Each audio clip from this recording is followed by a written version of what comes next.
Hi hello வணக்கம். எல்லாரும் எப்படி இருக்கீங்க? நல்லா இருக்கீங்களா? இன்னைக்கு வந்து கார்த்திகை மாதம் முதல் சோமவாரம். சோமம் அப்படின்னா என்ன? சோமன் அப்படின்னா சிவன் பார்வதி ரெண்டு பேரும் சேர்ந்து இருக்கிறத சோமன்னு சொல்லுவாங்க. அப்படி இல்லைன்னா சோமன்னா சந்திரனோட பேர் கூட சோமன்னு சொல்லுவாங்க.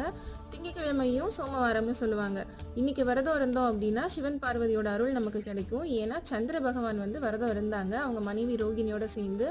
அதனால அவங்க உடல் வியாதி வந்து சரியானுச்சு. அப்போ அவங்க சிவபெருமான் கிட்ட என்ன கேட்டுக்கிட்டாங்கன்னா, இந்த விரதம் இந்த மாதிரி தம்பதியாக சேர்ந்து கடைபிடிக்கிறவங்களுக்கு எல்லா நற்பலன்களையும் கொடுங்க அப்படின்னு சொல்லி வேண்டிக்கிட்டாங்க. அதனால தம்பதியாகவும் சேர்ந்து இருக்கலாம். அப்படி இல்லை அப்படின்னா புதுசாக கல்யாணம் ஆகணும்னு நினச்சிக்கிறவங்க கூட இருக்கலாம். கல்யாணம் ஆனவங்க வந்து பெண்கள் வந்து கணவரோட ஆயுள் பலத்துக்காக மாங்கல்யத்துக்காக விரதம் இருக்கலாம்.